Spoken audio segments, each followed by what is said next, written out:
Assalamualaikum warahmatullahi wabarakatuh.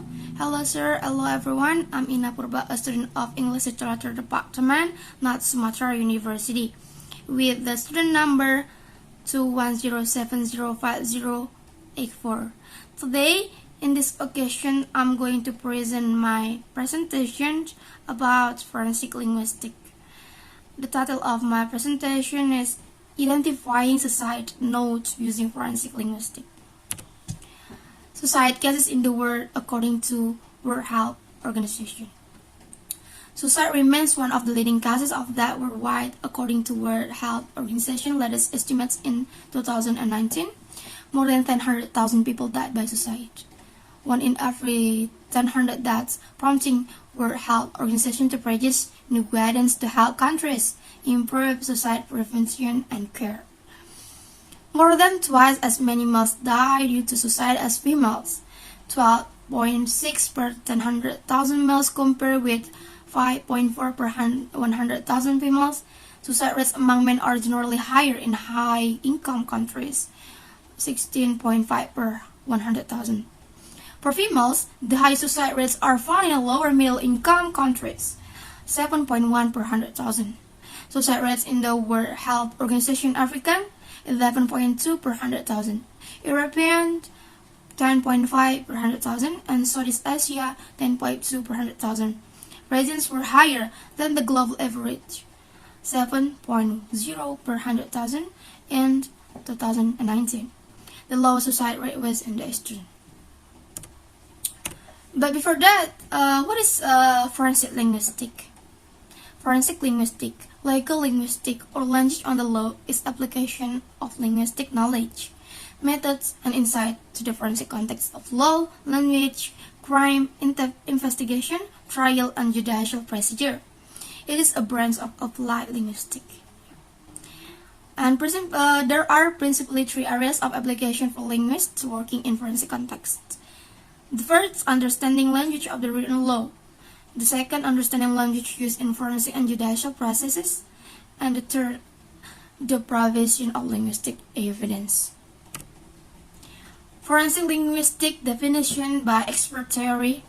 Scientific and Kisicik 2012, forensic linguistic is one part of linguistics that is still relatively young. This discipline is a branch of applied linguistics that examines the interaction between language, crime, and law. But also, Olsen in 2004 said that in forensic linguistic knowledge and linguistic techniques are applied to study linguistic phenomena related to legal cases or case investigation or personal disputes between several parties, which in the next stage have an impact on taking legal action. Okay. There are 6 aspects of forensic linguistics. The first is transcription. Transcription is the transfer of speech from spoken language to written language. And the second, there is lexical. Lexical is related to word lexemes and vocabulary. And the third, morphology. Morphology is related to the formation of the words used by someone who communicated events. And the fourth, syntax. Related to the syntax related to the sentence structure used by someone in communication events. And the fifth, semantics. Semantics is related to the meaning of each word used by someone in communication events. And the last one, sociolinguistic. Sociolinguistic relates to language to social interaction. Okay, the function. So, what is the function of forensic linguistics in my material? Yes, they are identifying suicide notes. Okay, forensic linguistics can accelerate uncovering instances of suicide. Linguists can hit the meanings of phrases, clauses, and sentences inside the words left with the aid of using individuals who committed suicide. Tracing the meaning of every phrase to the best linguist device in the textual content can assist the police to quickly discover the motive of suicide. The desire for phrases or diction that are not easily used in the focal point of interest in studying the textual content of a suicide means that the presence of a forensic linguistic can't be overlooked in uncovering each cases of suicide. And there are 5 forensic text types. The first one, emergency call. The second, suicide letters. And then ransom demands and other threat communication. The third, final row statements. And the last, confession and denials by public figures. I choose the number 2. Okay, we are going to discuss about number 2, yes. Suicide letters or suicide note of the victims in the cases of suicide. Okay, it's time to discuss. We are going to discuss come from a student of Brawijaya University. I think you have heard about that. The cases of Novia. Yeah. The girl's name Novia Widyasari decided to suicide herself. The suspected that her death was because she was depressed after being forced by her boyfriend to abort the baby in her womb. But before she died, she had time to write message in Quora. Quora is a social media, and the message addressed to his mother.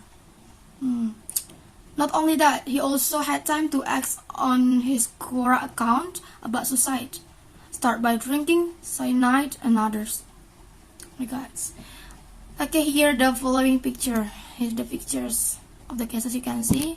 Yeah. She posted that the question. Oh my God, so many questions. Better, yeah. And I will try to read the message addressed to her mom. Mom, censor me. I'm tired. I'm not strong. I'm scared alone every day. Thank you for everything you did for me. I'm sorry. Oh my God. Thank you, Mom. I love you. Okay, from this picture, we can know that the victims suicide herself. Yeah, she has depression. I hope all of you guys in the world don't do this. How big your problem? Don't do this. Okay. Next. Wills are usually short, concise, and contain many sentences, but to some extent avoid them. A credible suicide letter should contain sentences that are specific and unambiguous in the context of the situation. Claims of true suicide are thematic, targeted at a recipient or recipient, and have to do with the relationship between them and the other. Okay, the answer for question in discussion and analysis this section are the contents of suicide wills encompass 3 things, namely the reason of the desire, the cause of the desire, the content material of the message, and resignation melancholy, which refers to suicide references. Okay, we can know the motive behind this case based on forensic linguistic victim is because distressed due to evil pressure from her boyfriend. I think that's all my material about forensic linguistic. I hope that can be useful for us. I'm sorry for my mistake. Assalamualaikum warahmatullahi wabarakatuh.